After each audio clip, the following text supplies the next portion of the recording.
Ladies and gentlemen, welcome back to another edition of Drop the Mitts Hockey Podcast, episode 51. And today we are joined by play-by-play broadcaster for the Seattle Kraken and NHL on TNT, a legend in the broadcast booth, John Forslund. John, how are you? Thank you so much for doing this.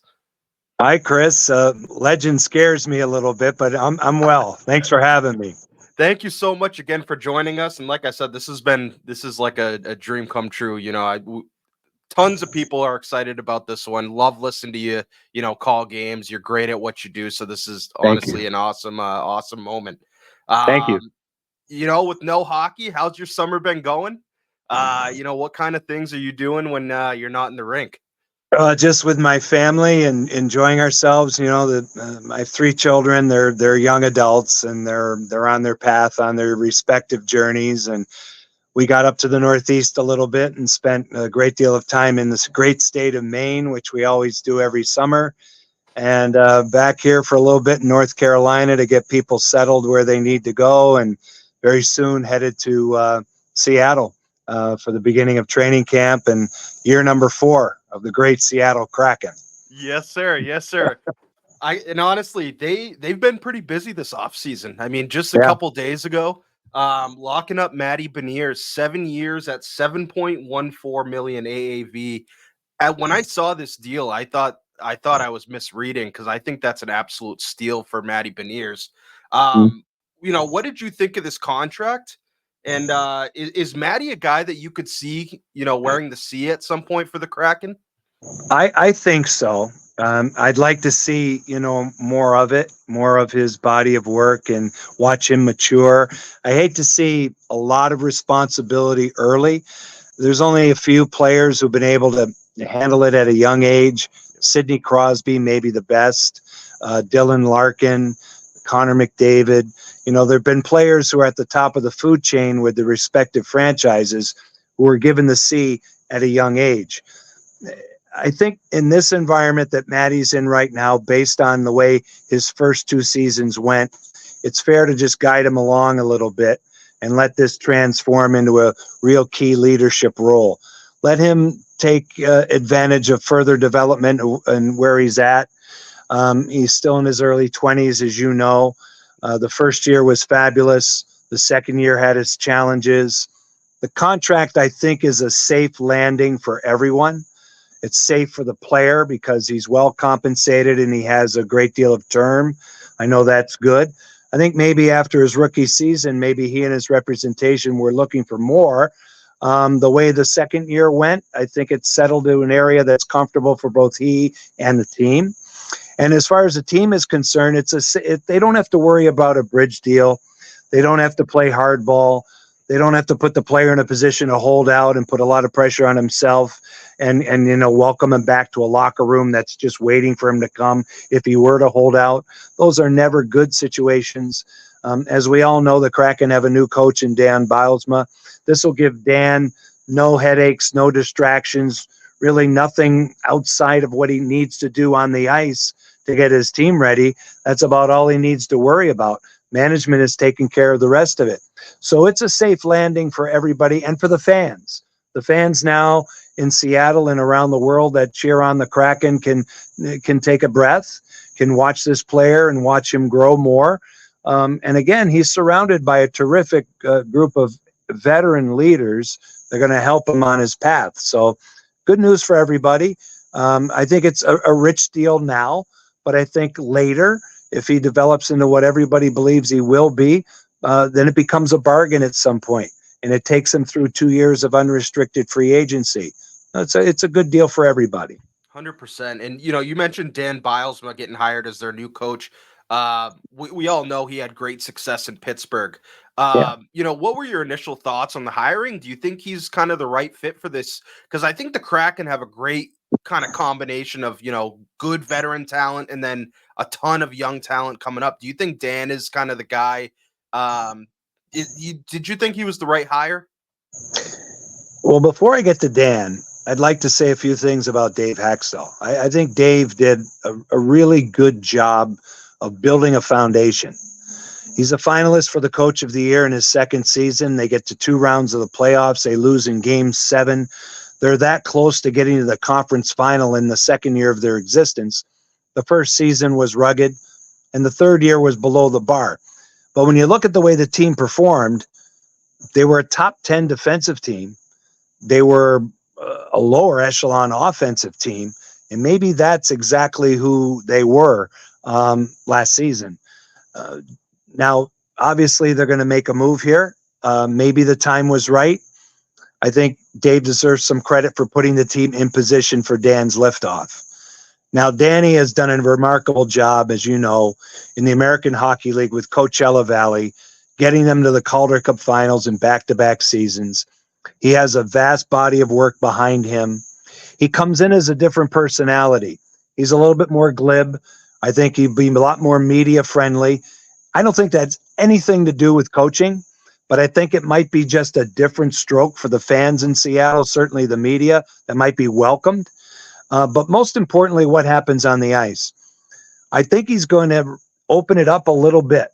I remember when he took over the Penguins in 2009, the transformation they went through to reach the Stanley Cup final and get it done. He was at the beginning of all this North and South hockey. He was at this, get the puck up the ice quickly, play fast, all the cliches we all use today, kind of harken back to that era. He did a decent job in Pittsburgh, and then in Buffalo, it wasn't so good. Then had to, go to Detroit, be an associate head coach, and then wonder if he really wanted to do this again. And I think, the life that was given to him in Coachella Valley with this group of prospects that the Kraken have kind of re-energized him. So maybe he takes a blend of what he had and what he is now, and we'll see what that is come September and beyond. But I do know that the good thing about this is that he has a handle on the young prospects that now seem like are ready to matriculate to the NHL. The Kraken, you build an expansion team, you're going to deal off veterans for a few years, and at some point, you need to have prospects ready to go. Vegas kind of defied the odds or defied the playbook, if you will, in terms of how they did it. We'll only know moving forward what Vegas is all about in the next 5 years. Did they bleed their prospect pool to get a Stanley Cup? Good on them for doing it. They'll have a couple of more kicks at it, but they're an older team and they've lost some pieces. Ron Francis has had more of a methodical way to draft, develop, and try to be competitive. Well, I think they've been competitive to a degree, but I think the market is demanding more in Seattle, and it should. Every team, based on ticket prices and the way the world is today, needs to win in every sport. So I think this is interesting, where this is headed. I think he'll provide a different method in terms of how he presents his system to the players, and maybe the players are ready for a different voice. That would be my indication. For sure. And honestly, John, I'm glad you brought up this prospect group, because in looking at this list of players that they have coming up, one guy that I loved watching, and I think he's kind of gotten a lot of slack throughout the past couple years, is Shane Wright. Again, he had a lot of buzz around him getting drafted 4th overall. Everyone was talking about, was he glaring at, in the Montreal table? There's been some rumors. How true they are, I don't know.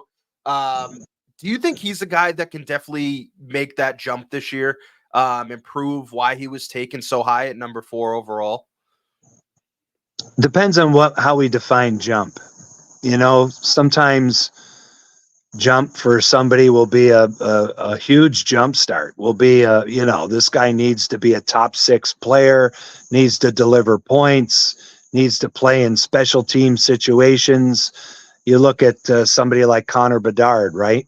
That's the expectation for a player like that. Connor Bedard, I think it's fair to say, is more generational than, say, a Shane Wright is. Although in the same draft position, every draft class is different. The players that we use, quote unquote, generational as a way to describe them, we have to be careful with. So we've had those over time. We've had Kane and Taves and McDavid and Crosby and these players.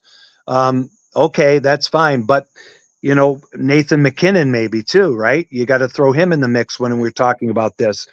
But when you look at great players, who have taken a while to get to where they're at. And I'll point at one player, Anze Kopitar, okay? He's a first-round draft choice, high expectations, some real bad LA Kings teams, late 2000s, going into 2010, 11, before they became a great team altogether. That's how you get Drew Doughty. That's how you get Anze Kopitar. But Kopitar kind of slowly developed into a superstar player.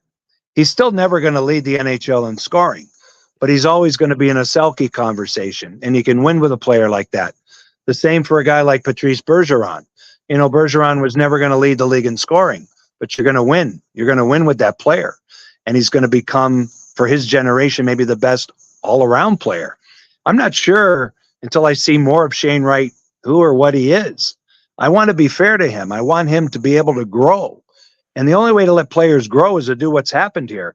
Good on the Kraken for recognizing that this is a player that was really confused. At the age of 14, he was given exceptional status, the next one, all of these different things. Then he gets in his draft position, and then COVID hits, and he loses a year. And then he was supposed to go to the Montreal Canadiens, and he doesn't. And he slips to number 4. And number 4 is a wonderful position for any player to be in, but it's like a catastrophe. And that's not fair, and I think maybe he could be confused by it. His family could be confused by it. And certainly when the Kraken got Shane Wright the first time around, they looked at him and said, boy, he's not close. We can keep him around, but is it fair to that player? So with the AHL junior rules, there wasn't a way to send him back to put him in the American League in his first season. He had to go back to junior, where he probably was in a position where, he didn't need to be there. He's better than most of those young players, but that's where they had to put him. Last year, he was given a chance to play as a pro the entire season and a deep playoff run, and he did very well. Did he lead the team in scoring? No. They still had veteran players there that did the bulk of the scoring for the Firebirds, but that's okay. I think Dan has recognized where he's at, where he could fit this team, and I hope that's the slot. And then let him grow into what he is. I would think, based on the flashes that I have seen just on tape and certainly watching some of their games, and in his brief call-ups, there are flashes of brilliance. I want to be guarded with that, though. I want to be careful. I want to see him get through training camp first. For sure. And kind of in keeping, talking about the young players, I was extremely impressed with the Kraken's draft. They got some real talented players, and in my opinion, they may have gotten one of the steals of the draft at 8 overall in Berkeley Catton. What's your initial thought? Another guy, Berkeley Catton, that slips to 8, and then adding him to this young core with guys like Beniers and Shane Wright. Well, just looking at his resume and you see the points, that just hits you right over the head. So anytime you're in triple figures, same thing for Jagger Firkus, right? When you get into this realm of big time scoring, major junior hockey, you take notice if you're in my position. If you're also in my position, you learn after years and years of doing this that you really have to be careful with players until you get them in an NHL environment. And you see them against the NHL players in a training camp situation first, preseason games next, inter-squad games really next, then preseason games, right. Then when they get their 10-game sample, and then you get beyond that. I understand, I wasn't there, but I understand his development camp was great. But again, you're playing against your peer group. So I don't even pay too much attention, and have not over the years, to all the great publicity that comes out of D camps all over the NHL. It's like the draft, right? All 32 teams say we did great. We got everybody we wanted. Well, of course you did. But then years down the road, we can take a look back. So let's get to the fall. Let's get to the fall and see where he is. I think the Kraken are in a good spot. Nobody needs to be rushed. I have a very good familiarity with Ron Francis. I know his style. He doesn't like to rush young players. He had to in Carolina to a fault, but then he was able to see another layer come in, and just before he was able to execute on that, the rug was pulled out, new group comes in, and they've done really well with a foundation that I believe he put in place with the Hurricanes. So it's interesting. It's interesting to see a player like this, who I understand did great with the Canadian national team. So let the steps fall into play for him first of all. But based on his skill level, when you get a player like this, I'm interested to see what he can do in training camp against NHL talent day in and day out, where his strength is and all of that, because skill is skill. And if you bring that, they'll find a place for real talent. And he looks like a very, very talented player. But the good news for the Kraken is they have a few of those. Right. Yeah, and they bring in two more guys in free agency. They signed former Florida Panthers defenseman Brandon Montour and former Vegas Golden Knights forward Chandler Stevenson, both getting 7-year deals. What were your thoughts when you saw these deals? Because these are two phenomenal talented players that the Kraken are adding. What were your thoughts on these long-term deals that they gave out? Well, they're rich too, but I think, you have to overpay on July 1st. Right. Everybody does. Then you look at the situation. Most unrestricted free agents want to go to a place where they can win immediately. That's not everybody, right? But there are teams that are close. And then you look at players who are looking at the fit for them in terms of, maybe this is a situation for me, but we'll see what the offer is. So I think the offer had to be very, very good, and it was. And so all the analytics people will look at these contracts and break them down and have over the summer. And many have said Stevenson's way overpriced, even Montour. Well, that's where the team is, and that's where Ron Francis and the ownership group step in and say, hey, we want to take the next step. It's a big building. The tickets are expensive. Right. The NBA may be coming in a couple of years to Seattle. It's a great city for sports, but it's highly competitive. And so because of that, you got to get in the game. You got to put your cards on the table, and they did. So Chandler Stevenson will deliver, an automatic fit as a Swiss Army knife that can play all over the lineup in terms of the forward group and playing power play and special teams, penalty killing situations. We'll upgrade them in the face-off circle, brings a championship pedigree to the table, which is good. The same for Montour. Montour 2 years ago was off the charts offensively, not so much this year, but certainly a guy that's going to, as a defenseman, is going to be in that 40-point range at least. And, with he and Vince Dunn, you now have two weapons that play today's game that can get the puck up the ice, play with the puck, defend without the puck based on their mobility, and can be really good on power play situations. You got two guys now for each unit, or maybe they play together. That's up to the coaching staff. But it gives the Kraken a lot more jam from the back offensively. Basically, the group had one guy in Vince Dunn, and that's it. Now there's two, so that's good. And Riker Evans is a dark horse and will hopefully be in a third pairing guy. As a young player last year, he got his feet wet, but he is an excellent skater, excellent transporter of the puck, displayed all of that at the American League level, second-round pick, first ever draft for the Kraken, really good player. So now there's three guys that way. Then you have Alexiak, Borgen, and Larson as your, stay-at-home, solid, guys who at times will be physical. It's not a bad group. If the goaltenders hold up their end of the bargain defensively, I think they're going to be okay. But those two players I was happy to see, because it's not a lock that you can be the Seattle Kraken and snap your fingers and high-level free agents are going to come your way. It just doesn't work that way. It's hard for teams to recruit nowadays and bring them in. But once they recognize what's involved in Seattle, how they're treated, and the type of facilities they get, you just got to not show them too much of the rain, and you're going to be okay. Now, in your opinion, with all these moves, do you think they make that next step with how competitive the Western Conference is?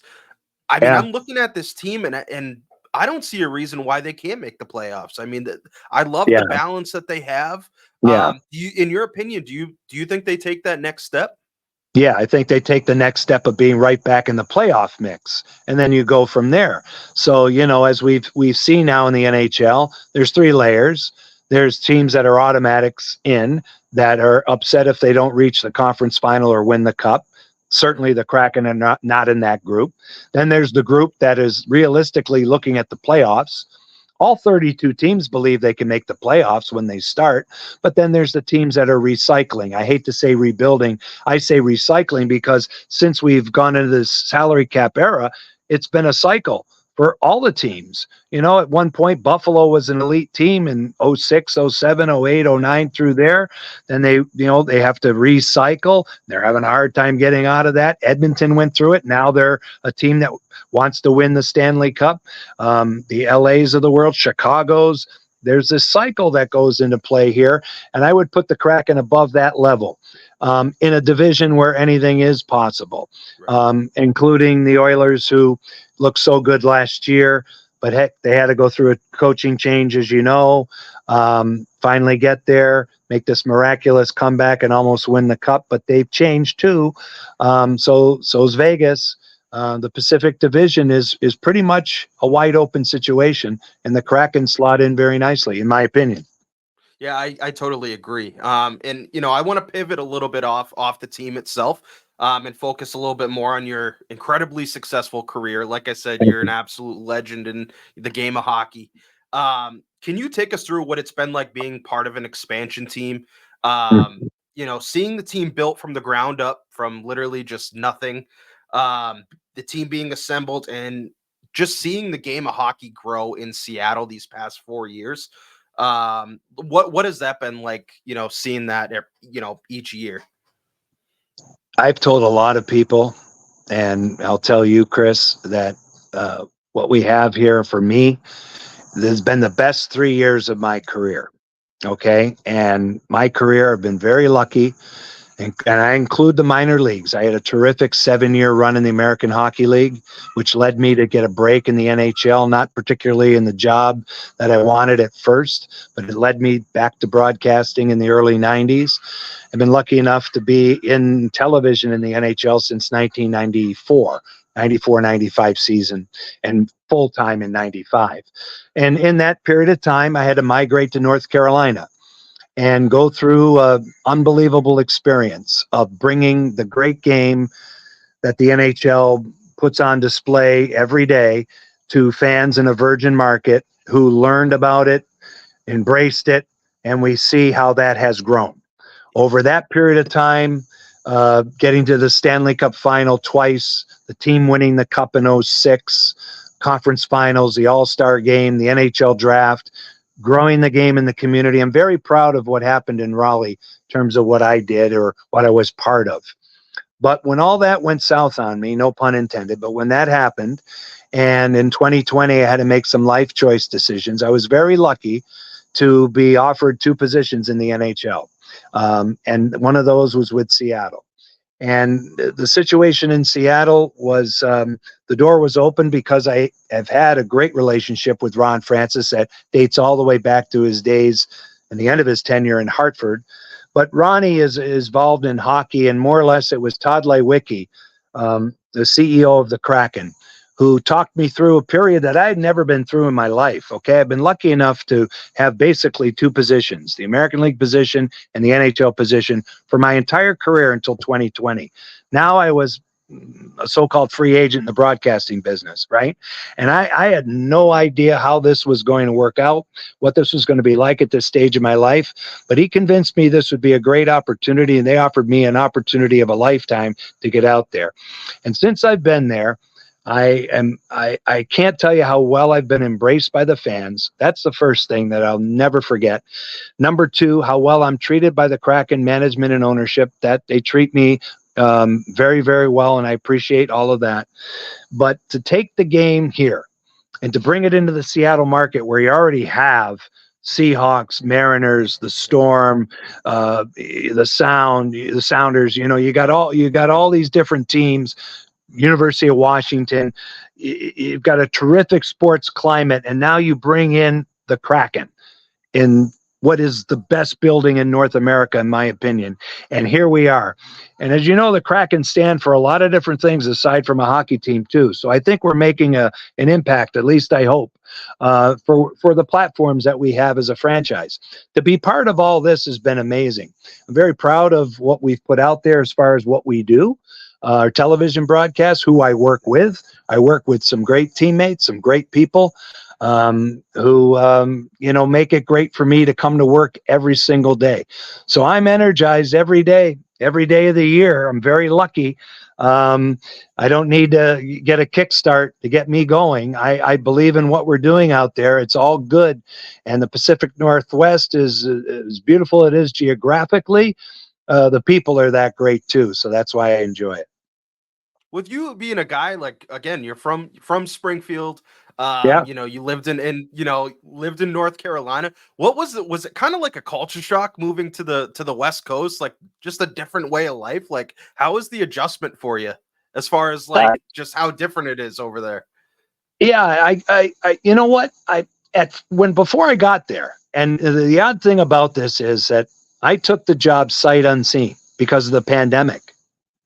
So they couldn't fly me to Seattle. They couldn't drive me around. They couldn't show me the plans for the building or meet them face to face. Everything by Zoom, which unfortunately it's great for situations like this, but it Right, became such a norm right, during the pandemic. It was almost like I don't know. We lost touch as human beings, right? But 100%. uh, but starting with Jerry Bruckheimer, one of the owners, who took an hour plus out of his day to talk to me before I took the job, just about hockey, and he loves the game, and we had some things in common about how we grew up around being fans of hockey and how much our dads were part of us going to games when we were little and where this spark came from and all that. That was kind of cool. And then Todd, getting me in a position to talk to me about the area, and he has a great history with the Seahawks that dates way back. He was the guy that brought Pete Carroll to the Seahawks originally and turned that franchise around. So he is the Mr. Chamber of Commerce out there, and he believes in the Emerald City and the Pacific Northwest and talked to me about it. But I had no clue. The only thing I had a clue about was being a sports fan and watching Seattle over time.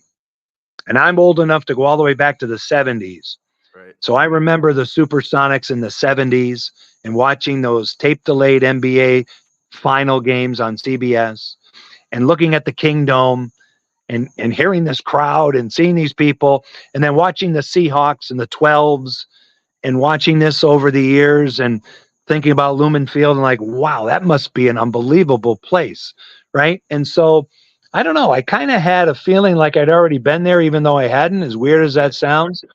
And then once I got out there, it felt like home. It really did. Now it's hard, because I got a bi-coastal home life. Right. We're still based in North Carolina because my kids are on the East Coast. My wife is back and forth. We're not out there 365 days a year. If this was what we had to do in 97, yes, we would have been. We moved everything south to North Carolina. That was a culture shock going from New England to North Carolina in 97. But this one here was a little bit different. And then I saw all the stereotypes of Seattle. And I was like, okay, what's this going to be like? The rain and maybe somewhat of the political climate and all this and what's involved here. I'll tell you what, it's not what it's depicted as, including the weather. I don't mind it. Yes, it rains a lot, but it's like Vancouver. You just kind of deal with it. And then when it is beautiful, it is absolutely splendid. It is unbelievable when the weather's beautiful. And the scenery is second to none with the Cascades and the Olympics, the mountains flank either side, Puget Sound and Lake Washington. I love it. I really do. But the people make it. There's a sense of community in Seattle that's real. And the rest of the world can take notice of that. I'd love to make it out there at some point. And kind of to go back to your, days in Carolina, you spent a massive part of your career, in knowing tons of Canes fans, your love there. What was it like going to a team like Carolina? Great tradition. Again, incredible fan base, passionate fan base. To this new team, new situation, new fans, new building. What have been the main differences between the two franchises? There's a lot of things that are similar, and I think the main difference in Seattle is there was more of awareness to hockey and the NHL, and a lot of it has to do with the generation we're in right now. You can consume any team, any sport, anywhere, anytime now if you want to subscribe and get on board. Whereas in the 1990s, you had to put a satellite dish in your backyard and get these things called transponders and get the links up. And most people didn't have that.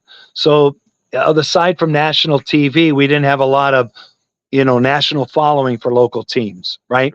So that's number one. Number two, Pacific Northwest has hockey history that dates all the way back to the early 1900s with the Seattle Metropolitans, the first U.S.-based team to win the Stanley Cup. It's odd that the pandemic of that era was part of the Metropolitans' demise, and the pandemic of this era was kind of the lift of the Seattle Kraken. That's something to dwell on. That's not for me. That seems to be way out there, but it's interesting in 100-year span, kind of what happened there. But I think they've had the Thunderbirds, they've had the Everett Silvertips, the Western Hockey League. There's major junior hockey there. There's people who are hockey fans. There's Vancouver right up the road, Alaska, so there was more of that as opposed to Raleigh, where there were transplanted people coming down for new jobs in a new area, but there were a lot of people who had never even seen a hockey game, didn't even understand what it was or why the Hurricanes were in Raleigh in the first place. There was a lot of that. It wasn't an expansion team. There was no organized buildup. It was a migration. It was a transplanted team in 4.5 months. It was crazy. We had to play out of market for 2 years in Greensboro. It just wasn't organized like this was. This was season ticket base, waiting list, the first class arena, first class practice facility. All this stuff is in play to make it a destination point for the athletes, most importantly. So that's kind of the differences. But the way I do my job is the same. The way I've attacked it is the same. I feel like I'm reliving a lot of that, which is good for my energy level, this stage of life. It's given me a real good spark. So I feel young, and I'm surrounded by a lot of young people there who are working for the Kraken, who are trying to build this. And it's a lot of fun for me. You mentioned we're in a completely different day and age, right? Where like social media is big. You can follow any team, any network. Has the increase in fan interaction on like your social media platforms, has that changed your approach as to how you broadcast or how you kind of approach your job? To say that I'm not aware of it, some people do, right? They say, well, I'm not on social media, I don't pay attention. I do. I mean, I really appreciate everything that's said, positive, negative. The support is really humbling, and I appreciate that.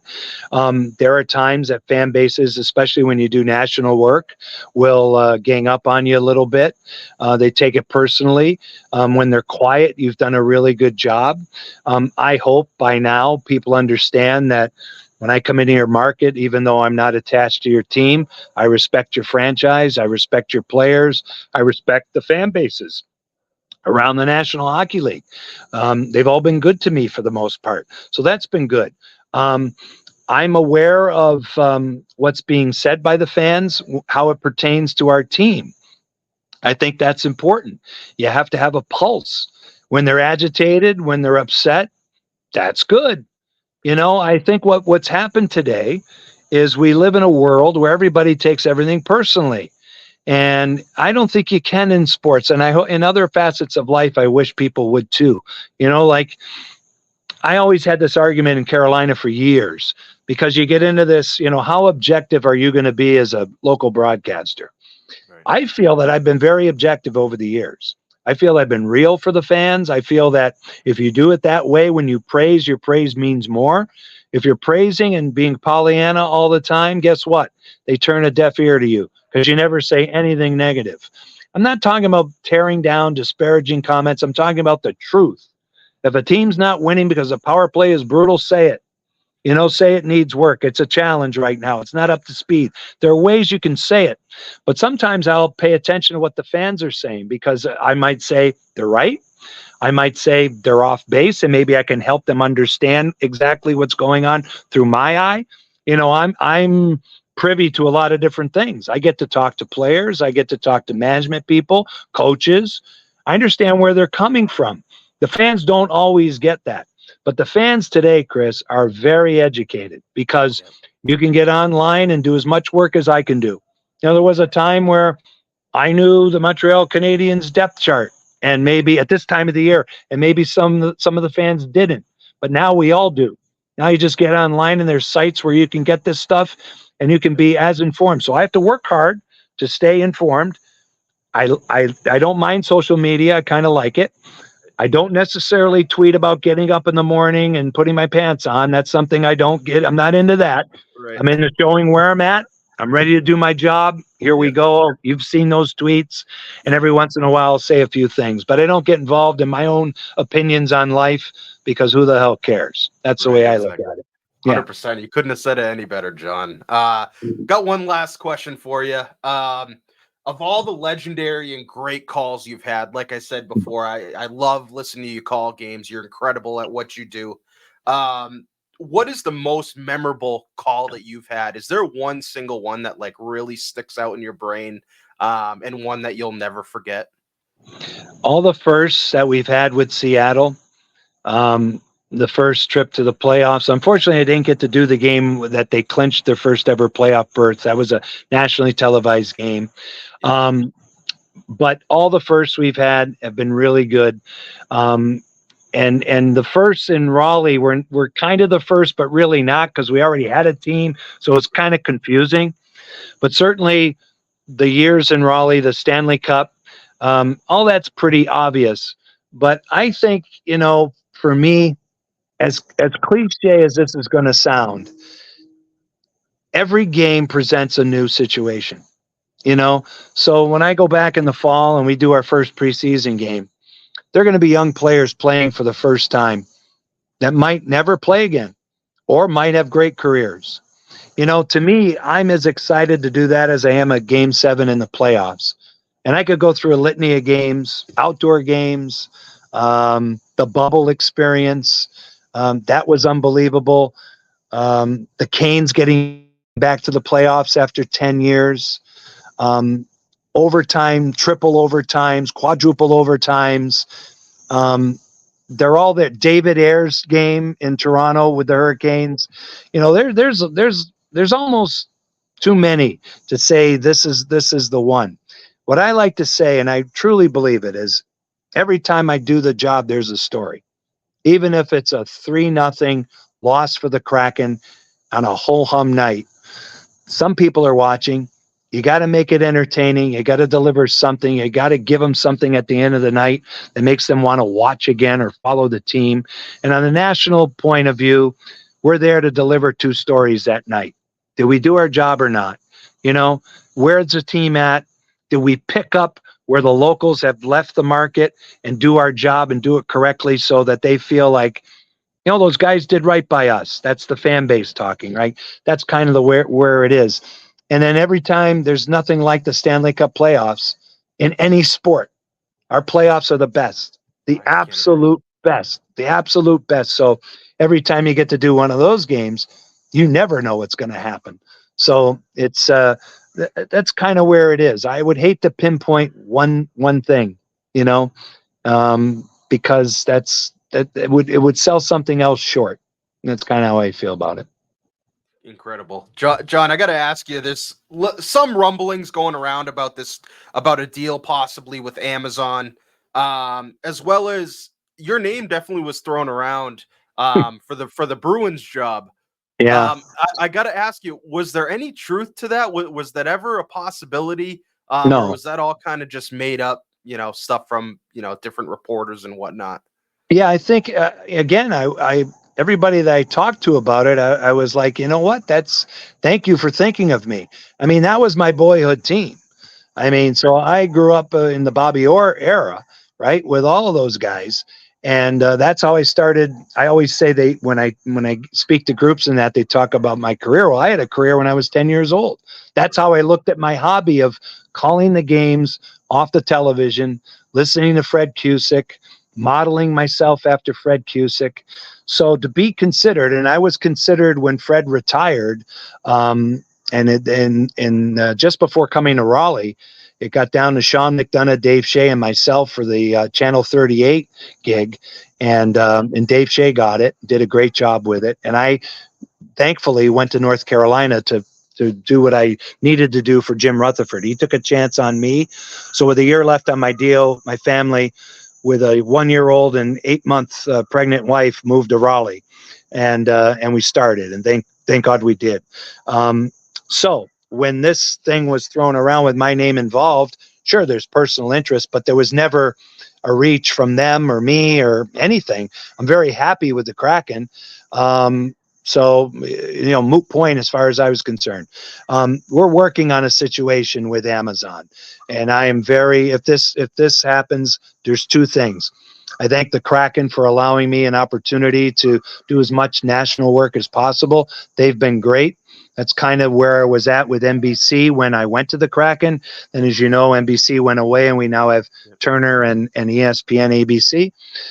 So I've been able to do some work with Turner and hopefully a little bit more.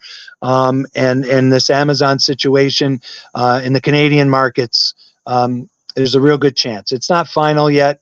I'm hoping that things do work out. It'll be a weekly game to the best fans you can find, and we get to deliver that to the Canadian markets if that's the case. So there's a little bit more to that one. The Bruins, I think Judd's going to do a great job. He's a friend of mine.